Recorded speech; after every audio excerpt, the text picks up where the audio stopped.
Find myself. Okay, ma'am. We initially were supposed to finish at 2, Yeah. but we overshot the time. Maybe we'll just do additional. It's going to be 2:10.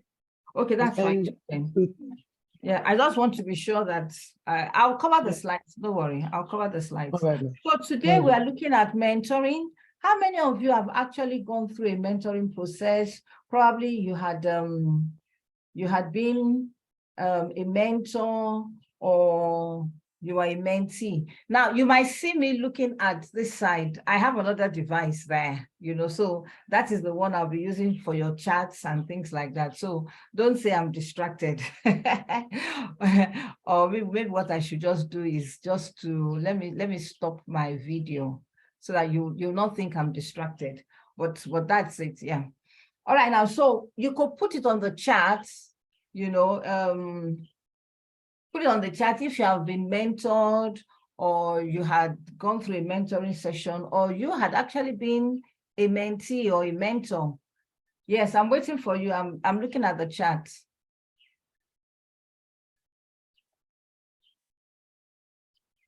Okay, so I'm waiting. Okay, so Busayomi says, thank you for saying you. It's nice having me back again. Thank you. Have been a mentor. Okay, and also a mentee. Fantastic. Still a mentee at the moment. Okay, now, so Busayo.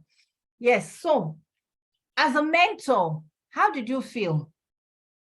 You might probably have to unmute your mic. As a mentor, how did you feel? And can you just give us a little bit of your experience? What did you mentor the person on? Yeah. Okay. Hello, ma'am. Good afternoon, ma'am. Good afternoon. Basically, as a mentor, that was during my NYC days. So I had some persons that was mentoring in the family house when I was a part of the RCF fellowship then. So now it was helping me, it really helped me to know how to guide myself on how to behave, because I know people were looking up to me. So I was trying to be careful in my decision making, where I go to, how I behave physically. And also it gives me this sense of accessibility. Like I know I have people under me that I must check on, pray for, and do the other things with now.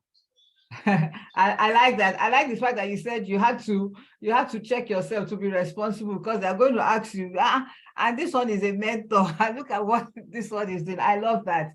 Okay, so I have Charles. Charles says, I have been both. So Charles, as a mentee, Busaya had told us experience as a mentor. Now, I also want you to give me an experience of when you were mentored, that is, you were a mentee, you understand? So how was the experience for you? Was it what the wife was like a waste of time? And what did you do? It was, ma. It was actually it was with a pastor that took me like his younger brother.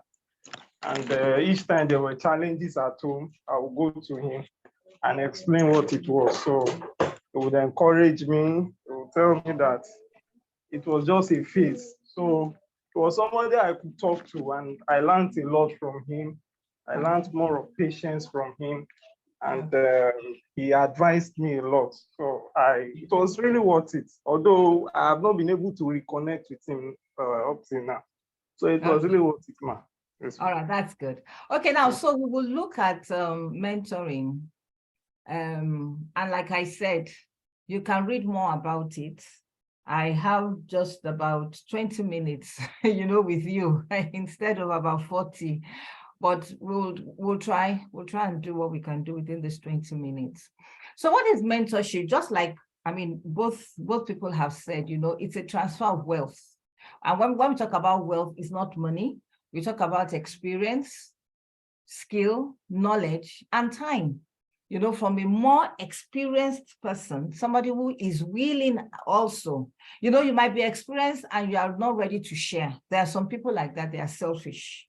But there are people that are experienced and they want to share part of their life, their failures, their successes. They don't want the younger ones, It might not even be a younger one. It might even be an older person. They don't want this human being that they are saying, to make the mistakes that they have made, or that they believe they have something to share that can make this human being that God has created a better person. So it's a transfer of wealth, from a more experienced and willing person to a willing person.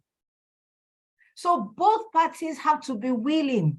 So it's not an issue of I am driving you or you are driving me. In mentorship, both partners have to be willing. One has to be willing to receive and one has to be willing to give. So I've said that is just another way to look at mentoring, to help and support people to manage their own learning in order to maximize their potential. I talked about when you see somebody and you believe that this person, you have something that can make that person be a better person. You've seen the potentials that this person has, but those potentials are just lying dormant. Nobody is there to activate. And then you are saying that, this guy can actually be a good artist. But nobody's even saying anything about this person. Nobody's even looking at it. And then you say, you know what, I want to mentor you. And then you begin to mentor him and you bring out those potentials, in that person. All right. So there are success things that you need to look for in mentor-mentee relationship. I call it the 6 C's. One, there must be a connect, like I said. Both parties have to be willing. There must be communication, because there's no point me wanting to give you something and you're not ready to receive it. Communication is give and you receive, and there will not be any blockage, you understand, in between the person who is giving and the person who is receiving. So there must be healthy communication. And then, of course, there must be collaboration. Can two work together except they agree? If you are not ready to be my mentee, it's not by force. You understand? It's not by force. You're not paying for it. It's free. Mentorship is free. So the person who is a mentor is devoting time, and the time of the mentor is critical, is precious. So if you're not ready to see the value that this person wants to give you, then what's the essence? And then, of course, to circulate means that what you have, you are spreading it around. Somewhere along the line, like I love this, the two people, the people that spoke, Busayo and Charles, if you can remember, they were mentors and they were mentees. So somewhere along the line, they are also sharing, and then, of course, you cultivate a relationship, and then, of course, you celebrate yourself. All right, so let's look at what a mentor-mentee relationship actually has to be. A good mentor provides value, which I've mentioned. You can learn from one another, and truly both parties learn from one another. The people that have mentored, I learned from them. Even the one I'm doing currently now, I keep learning from her. She's a teacher, but I mean, apart from the fact that she's drawing from me, I'm also learning. I've never been in a typical school to teach before, but I'm getting a lot of insight into what they do. So, like I said, a mentor's job is just to bring out the best in you. It is not a relationship that you now bring your bucket list. Ma, I need a job. Ma, I need money. Ma, I need this. No, that is not it. It is to bring the best out in you, the things that you are not seeing, bring it out for you and share experiences. That is mentor-mentee relationship. When you now begin to ask for these, for favors and things like that, it is no longer mentor-mentee relationship. So I want you to get that. So still going on, a mentee must have genuine hunger for the wealth of the mentor. You must be hungry that this person has something I don't have, and I really, really want it. It could be knowledge, it could be skill, it could be capacity. Like the last lecture, we talked about finance and personal finance. Probably you see that somebody is doing so well in his personal finance. You need that. You will say, okay, please, can you mentor me, in this area? And then, of course, relationship is lifelong. I know a lot of people that They have been doing mentor relationship. Like Charles, who says he does not know where the pastor is. You've got to look for that pastor. At least thank him for the things he has sown in your life, you know. And then, of course, no mentor-mentee relationship is the same. The person I mentored last year is different from the person I'm mentoring today.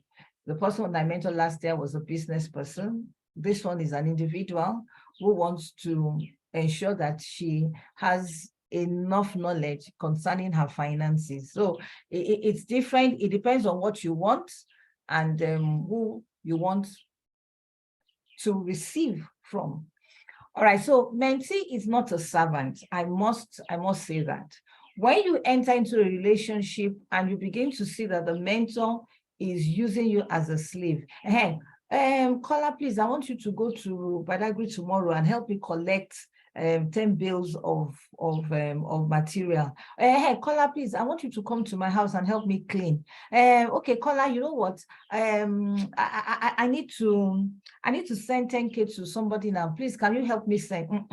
That is not a relationship. That is toxic.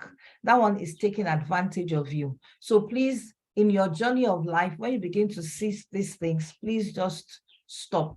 You are not a servant. You are not a slave. You know, we are in a relationship to take skills, knowledge, you know. Yes, in your own volition, probably the person is having his or her birthday. Nothing says, oh, you will come in there to help. You know, yes, you can offer to say, oh, today is your birthday.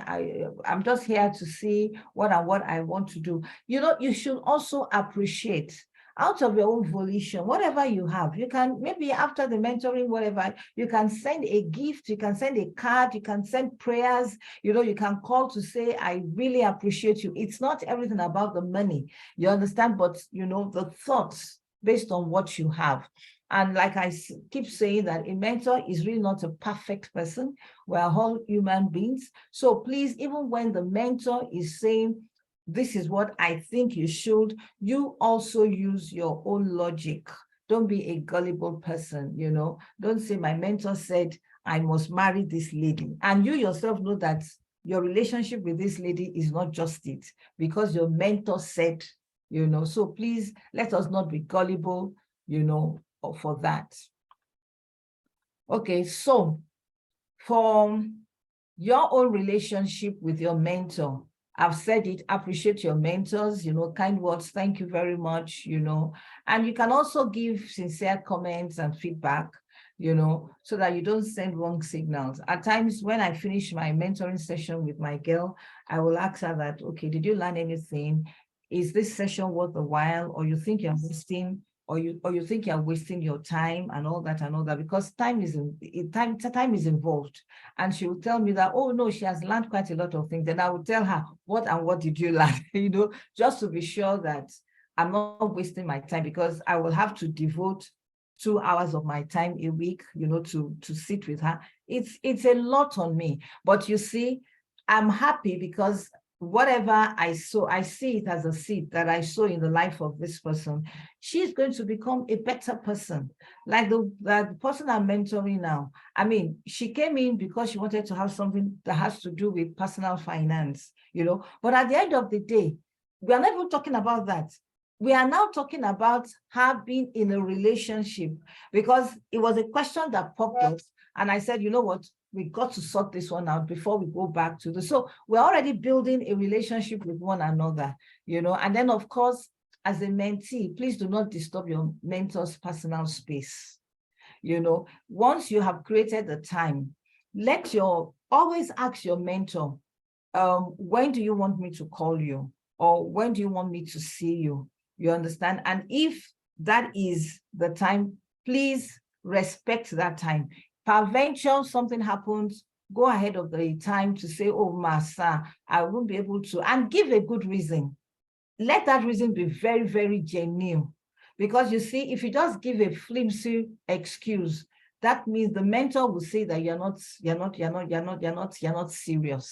You understand that you are not just serious. And you know, you should also ask your mentor, just in case something happens urgently and I need you to say 1 or 2 things. How do you want me to to get you. You must ask these questions, and then the mentor can say, oh, just send a WhatsApp, or just call me if there's an urgent thing that you want me, to give my own advice on, and then of course you must take these things very, very serious.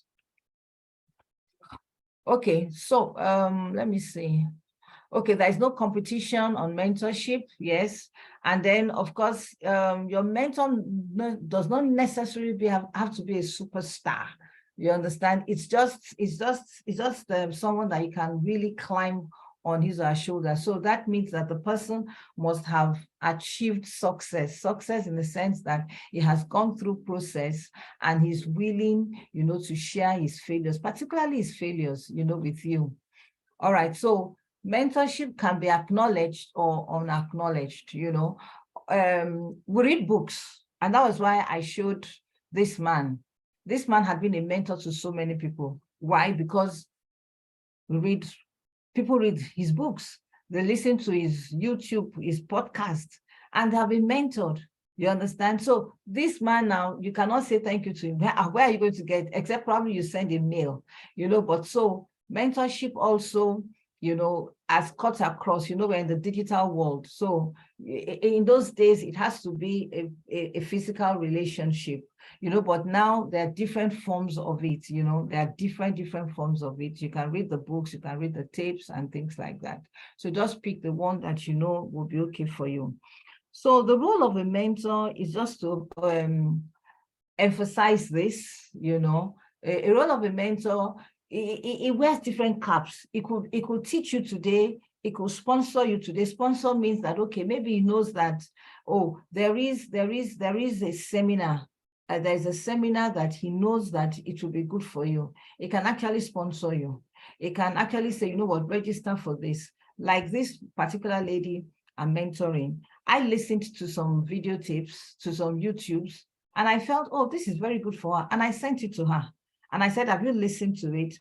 And then we discussed about it, because I wanted to be sure that some learnings are done. Some mentors can actually send books to you. And some mentors can actually tell you that go and enroll for this course, and you have to pay it. You cannot ask the mentor that I don't have money. I mean, the mentor knows you, but he wants to see that, look, if you are eager to be this person that I am, then you must be ready to pay a sacrifice. So it will tell you, there is a course that I want you to go for. Go and register for it. You just go look for that money. You understand? So it's a role model, is a coach, and is a confidant as well, because there are times that you might probably want to say one or two things, that you cannot say to somebody, so that's it. So as a coach, what a coach does and what a mentor does is what this slide is saying. They share advice and they give insights into specific things, and at times when you are sharing your life, they can also say, oh, I have also gone through that. Oh, it happened to me and this was how I felt. It's a relationship. And then of course, a mentor also is a support system. Many a times, you might be down, you might be a little bit not happy and all that. So a mentor does, some form of support for you. All right. And of course, they also be like a devil's advocate, when you come up with a plan, because they want you to think differently. They want you to apply your critical thinking skills. They might actually come with some ideas to say, what if this happens? What would you do?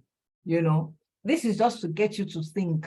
They want to bring out the best in you. So they will come from that angle. So when they come from that angle, don't see them as the devil. They are only playing their role. They want you to really see things from different perspectives, and you take the decision. So like I've said, they can give you resources, they can share their resources, they can share their books with you, they can introduce you to their network if they want. They can actually call you to say, okay, I'm meeting my friends at a network party, come and join me. You are going there to learn. You observe how he does things or how she does things, what they say and all that. I mean, if she really wants you to talk, she'll say, okay, can you contribute to it? You understand? But don't go there and say, I know too much, All right, so mentees, as a mentee now, what are your own roles, As a mentee, you should take responsibility for what you want to learn. You see, in a mentor-mentor relationship, you are the one, as a mentee, you are the one that will drive that relationship. You are the one to drive it. You are the one to come up with your list of what you want to do. The very first thing, after I've explained myself, I have introduced myself, whatever my history, whatever it is to my distance, the next thing I ask the person is that, okay, what is this relationship all about? What do you want to get from me? What are those things that you need? You should be able to tell me 1, 2, 3, 4 things. If you don't tell me anything, then you're not ready. I'm not a wizard, or I'm not a witch to understand that this and this and this and this is what you need. You are the one to tell your mentor what you need. So, like I said, you are the driver of the relationship. So you must actually investigate, that, okay, I need personal finance coaching. I need a mentor on relationship. Why do you need a mentor on relationship? What kind of relationship? Is it work? Is it boss? Whatever? Is it student? Is it love? Or whatever it is. So you must be able to communicate that to your mentor. And then, of course, you must be able to plan as a mentee. I said this relationship, you are the one that is driving it. You are the one driving the bus. You understand? So you should be able to plan, that, okay, I need this, I need this, I need this, I need this. All right. So, and as a student, I love this, that's why I had to go and look for this picture. You have to soak your mentor, that everything your mentor has that has to do with what brought you together, you must, like a sponge, put that sponge inside the water and soak everything out, squeeze everything out, like I said, it's not for you to begin to look for money, you don't even have to tell your mentor that, please introduce me to this. It is very wrong. Your mentor, if your mentor feels that you need to know this person, he will tell you. Your own is, I just need to build capacity. I need to deepen my knowledge. I need you to activate the things. There are some things that brought you there. So you let him have it your own way, but then in his own way rather, but then you will have done your own planning. And then, of course, it's a lifelong learning system, it's a lifelong learning system. All right, so. All right, okay, so I've mentioned all this, in the course of my presentation. Who is an effective mentee? You must have a positive outlook, be eager, be patient, and then work as a team player. And, you'll be stretched out of your comfort zone. Your mentor can just call you to say, okay, you know what? There is a meeting I want us to go together, or there is a book I want you to read, and I want us to talk about it in the next 2 days, so you'll be ready to be stretched out of your comfort zone. I've mentioned all this, just to buttress the fact that, you are the one to lead. So you have to state all your goals and objectives in terms of what you want to achieve from your mentor, and then you must commit to a regular. You must really ask your mentor, how often do we meet? You must agree. Yes, you must agree. And then you must actually assess. Are you making progress? And if you're not making progress, yes, you should be ready to say, sorry, we're not making progress, politely, and disengage and look for someone else, Yes, you can do that. All right, now, so it's still the same thing, in different words. You must be efficient. You must be ready, to have your schedule of meeting. You must be resourceful. You must read. You must read. You don't expect everything to report into you by your mentor, and then, of course, you must be proactive to bring up relevant matters to discuss. And then, of course, you must be professional. You must be responsible, and you must be ready to learn from mistakes. You must be flexible. You must be open-minded. You understand? And then you must be an initiative person. Then how do you pick your mentors? It's very simple. Who exactly are you? Who exactly are you? And what exactly do you need? So you can actually do a little bit of background, background study of your of this person, and see that do our values work out well. When I say values, I mean, you probably look at your own values. If you want somebody to train you, to mentor you on business finance, you understand, and you find out that the person is a 419, I mean, where do your values lie? Except when you are also a 419, you understand? So that's what I mean by checking out the person's value. The person necessarily might not be your industry. Like I said, she's a teacher. The person I'm mentoring now is a teacher. I had never taught in the classroom before. You understand? So, but then what she wants is something I can give. So you need to do that as well. So, and then you must know that your mentor must be a listener.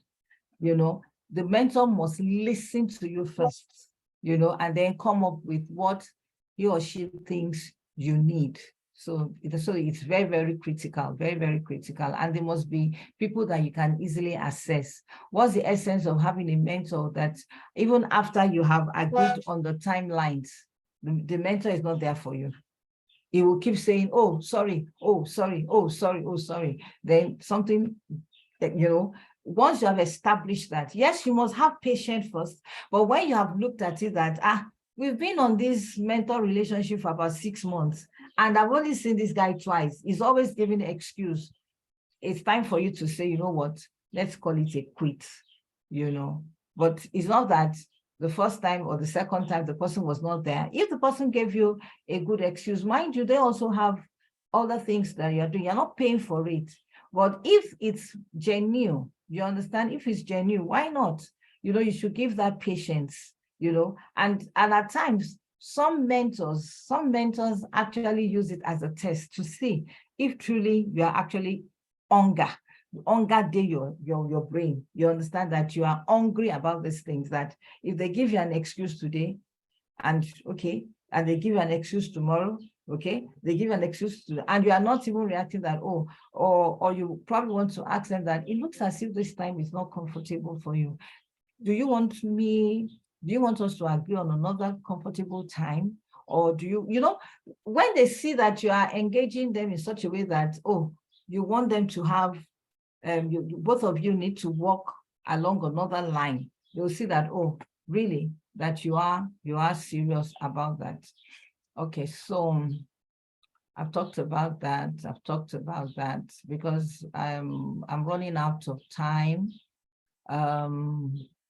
So I talked about the fact that they don't need to be superstars, but you must have a mentor now. So we're still talking about how you need to know who a mentor is, or how you want to pick your mentors.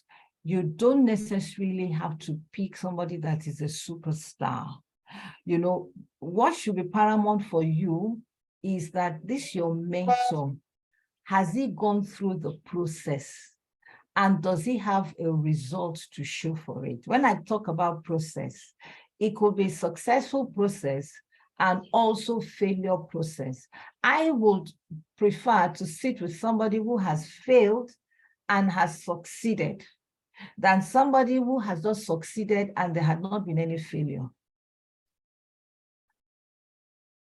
So I want you to think about that. Somebody has failed and somebody has, and that same person learned from those mistakes and now is a success. I will prefer to sit with that person and learn. So it's not just about the result, but also about the process. A mentor will always tell you some of their failures and then of course some of their successes. Yes. So are you to have just one mentor? No, there are different aspects of your life. You can have a mentor for spiritual issues, your spiritual growth. You can have a mentor for your family in terms of relationship. You can have a mentor for your business. You can have a mentor for your career. And if you're able to see one that fits everything, well and good, but many a times it's not. So people have different mentors for different spheres. And also your mentor when you were a student might not be a mentor now as a middle level person or as an entrepreneur. So at times relationships cease. Probably that is why Charles says now you don't even know where the pastor is, because as at that time that was the person you needed. So now you now need somebody else. So it happens like that, phases of life and development. All right, so I'm wrapping up now. So just give me maybe another 5 minutes and I'm done. Okay, now, so this is just to buttress some relationships that you know, because mentorship is key. You know, this is Asha, and that's her mentor. You know, that's Sound Sultan. For some of you that are into music, Wole Soyinka, you know, this was his mentor at the University of Leeds. We have, everybody knows Dangote. He was mentored by his grandfather. And then for those who are in sports, you know, Ronaldo, you know, this Ronaldo was mentored by JJ Okocha. Okay, and then of course, for those who love this woman's book, you know, Purple Hibiscus, Half of a Yellow Sun, Chimamanda, you know, he was mentored by, you know, Chinwe Achebe. Okay, some others, like some of us that know Oprah Winfrey, you know, she was mentored by Maya Angelou, you know, even Martin Luther King that we talk about today, you know, he had his own mentor. I mean, that's President Dr. Benjamin Mays. Okay, so Mother Teresa was mentored by a Father Michael van der Pets, you know, and then Bill Gates, you know, the co-founder that we know, you know, Microsoft, you know, it was mentored by Warren Buffett. So this is just to show you that even the big guys that we talk about today, they were all mentored. Barack Obama was mentored by his wife, and he keeps saying that. Mahatma Gandhi, you know, he had his mentor, Gopal Krishna Gokhale, and of course, he mentored Nelson Mandela. You know, so does the Bible support mentoring? Yes, you probably want to write these scriptures down, you know, 2 Timothy 2:2, Proverbs 27:17, Proverbs 22:6, Titus 2:3-4, Proverbs 1:5, and then Philippians 4:9, and then the last John 14:26, just for you to read it, for those of you who love the Bible. Anyway, the Bible is a masterpiece. And then, you know, from the scriptural background, you know, we have mentors and mentees. Jesus mentored his disciples. We all know that. Jethro mentored Moses, you know. Eli mentored Samuel. David, you know, the great king, he mentored Solomon. Solomon mentored the Queen of Sheba, you know. So who else do we have? We have Elijah that mentored Elisha. Daniel mentored, you know, Nebuchadnezzar, you know. At some point, you know, he called Daniel father, you know, just at the fact that if you look at the age, you know, Daniel went, you know, into captivity as a very young person. You know, so it's really not about the fact that your mentee must be younger than you. At times, it could be the reverse, you know. So it's about an experienced person giving somebody the required skill. Somebody, a young person is already in the business of bakery, and then an old person who is about to be retired wants to go into bakery. You must be a fool to say you don't want this young person who has already been in bakery for the past 15 years, you know, to mentor you. All right, okay, so Mordecai mentored Esther, you know, and then of course we have Priscilla and Aquila that mentored Apollos. You know, these are Bible stories, and I think my last slide, still reiterating that Jesus mentored, you know, the 12 apostles, and the apostles mentored, you know, hundreds of people, including Paul, you know, and then Paul mentored Titus, Timothy, and so many others. So you can see that I've just done an helicopter view of mentorship, but I want to believe that you picked one or two things from it. And like I said, you can do your research, read more about mentors, mentee relationship, and be grounded, because at some point you can be a mentor, at some point you can be a mentee, and at the same time you can be both a mentor and a mentee. You understand? So thank you so much. I think we can do with one or two questions, and we call it a day. Thank you.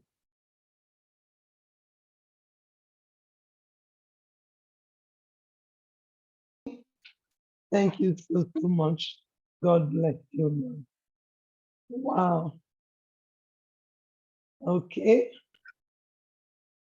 As someone said, Paul mentored Timothy. Great. Awesome. Okay. So question. Let's take a question. I think, I don't know, is this a question? Mentor while being a student might not be after being a Yes. graduate. I'm not sure I know what you. No, I understand. I understand Okay. what you meant. Yes, which is true. You know, it depends on your phrase. You know, as a secondary school student, the mentor you need at that time is somebody who will help you, you know, to pass your exams, to read, you're having difficulty at home and blah, blah, blah. More often than not, now that you are now a business person or you are now a middle level manager, that person might not be your perfect fit as a mentor. So at times you might probably have to shift and look for somebody that fits your face at that time. And at times it can cut across. The most important thing is, what do you want in this person? Does this person have what you want and can share it? But I can tell you that for different faces, you need different mentors from experience. Absolutely. Yeah. Absolutely. Actually, Okay, it was Olaji. not a question. It was why she was explaining something. Then it got to me because of the previous experience. But now I'm going to refer to that question. Is what if the previous mentor is still trying like a mentee? I am not I don't hearing you get the clearly. I question. don't know if Auntie, did you get him? Did you get that said- question? I said, what if the previous mentor is still Okay. trying to attach to the mentee in the current day Okay. and age? After Okay, yes, I told you. leaving that, Okay, yes, I get your point. You know, I told you that mentor-mentee relationship is a lifelong relationship. The person that I mentored last year from church, I still have a relationship with her today. When she wanted to start a new product, when she would tell me, she was, I want to report myself, I have a new product and blah, blah, blah. She will always call me Aoga. You understand? When she wanted to have a birthday this year, she sent a text to me. You understand that today is my birthday. Meanwhile, officially from church, I'm done with her. So, but you will build a relationship.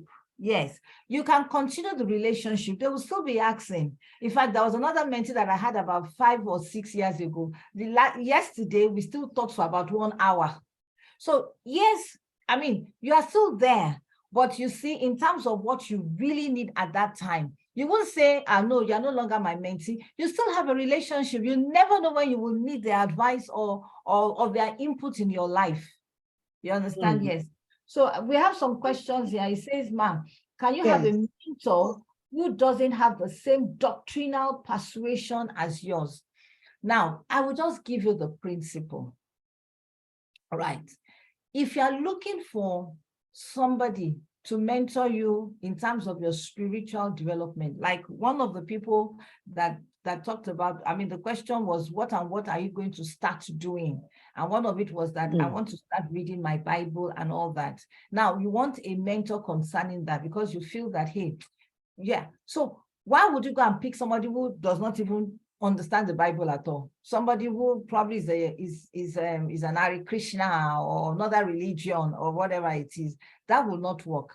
And then, okay, if you say that one is a very simple one, okay, let's look for somebody at work. At work, you know, you know that this person is very good at work in terms of leadership qualities. This person has it, but the person does not share your faith with you. Maybe, from our own palace, that the person is not born again, but the person probably is from another religion. Right. Now, what do you want from that person? What do you want from that person? It is the leadership qualities that you want in that person. How does the person do his time management? How does the person go about problem solving? How does the person go about what do you call it? Communication, delegation and things like that.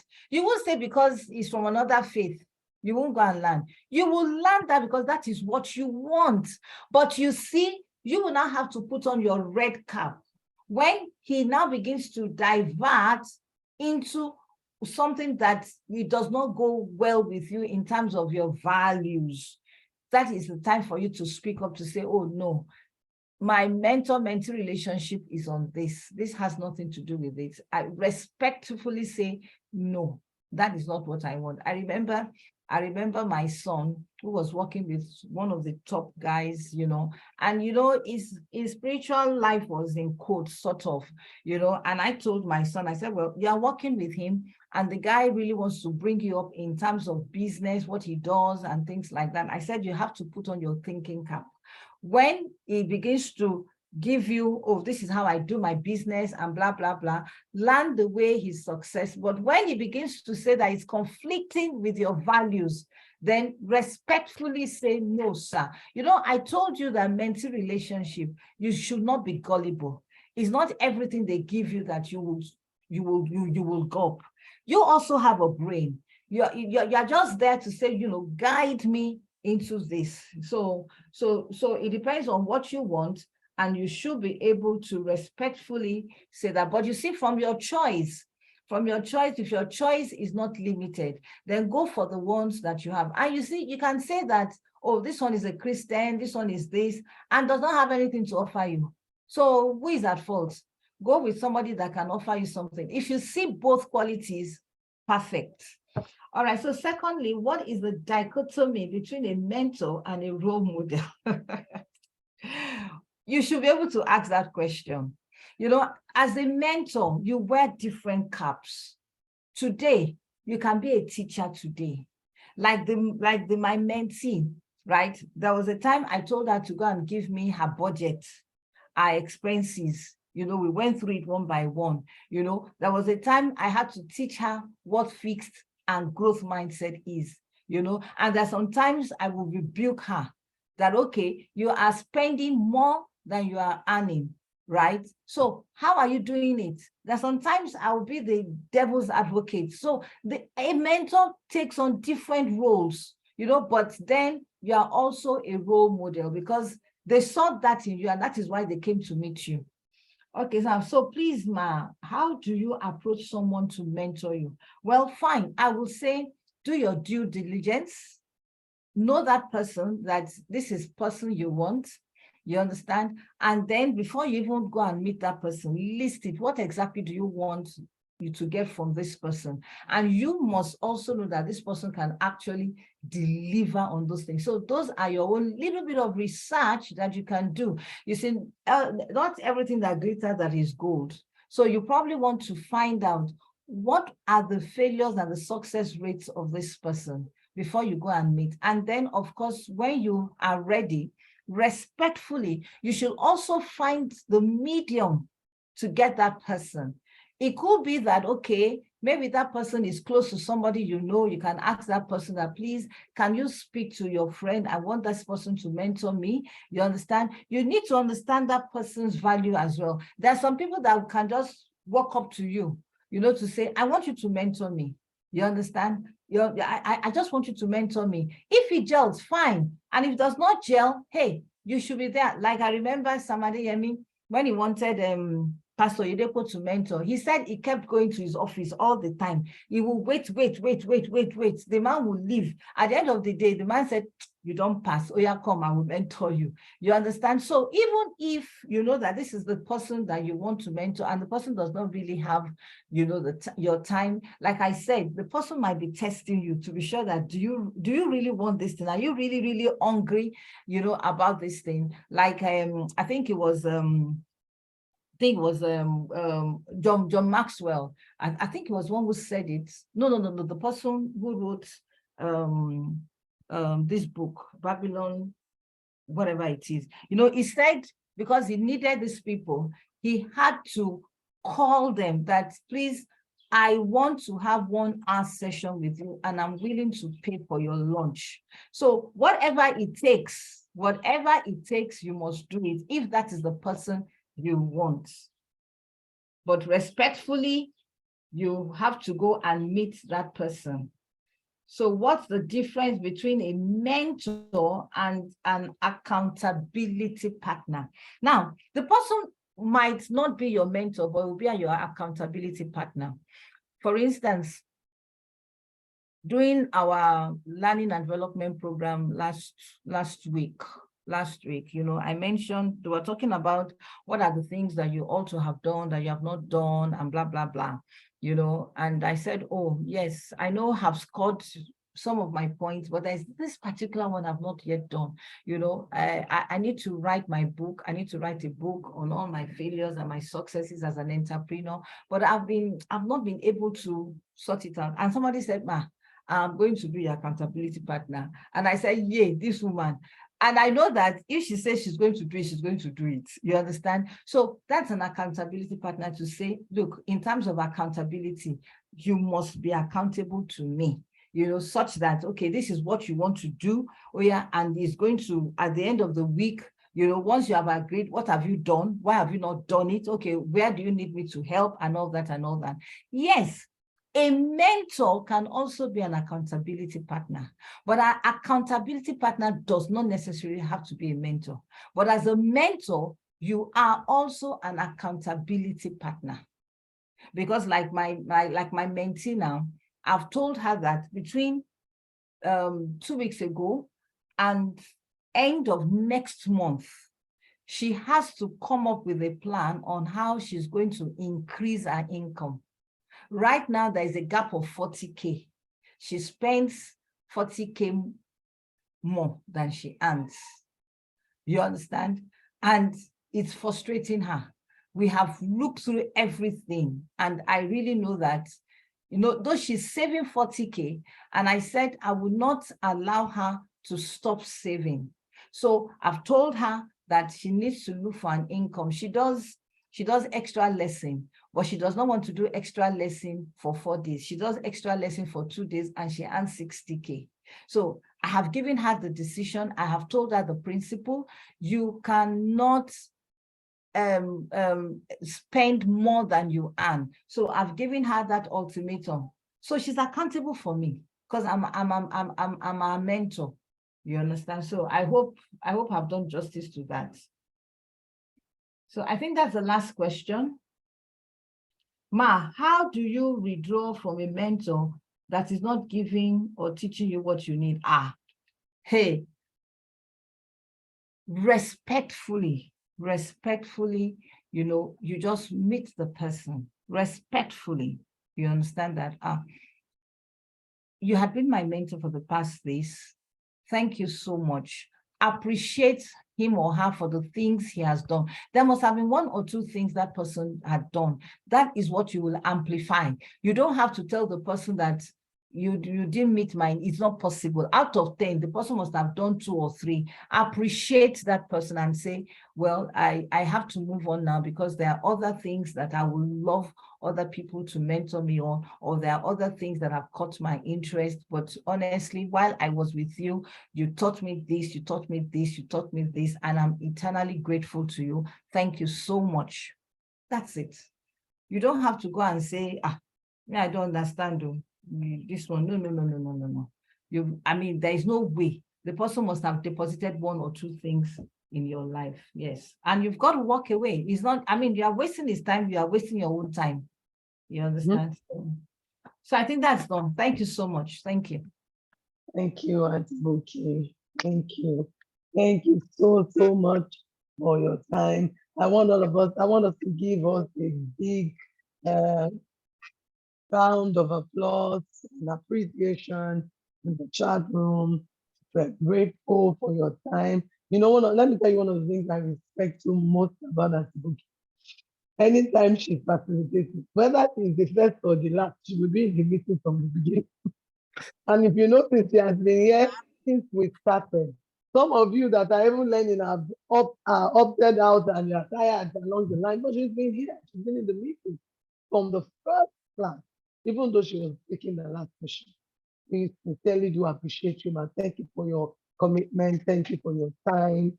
Thank you for showing us example. By the way, I call her Mama B. She's grandma. Oh. She's just there looking pretty like that. She's grandma, yet, creating time for young people. We appreciate it. Thank you so much. God bless you, man. Okay, for all of us, let me say that this has been very, very, very, very insightful for me, exciting, challenging, multiple feelings because I wasn't expecting some of the responses I got from us as young people. We are amazing people. Let me stop the recording. Yes, let me stop the recording first.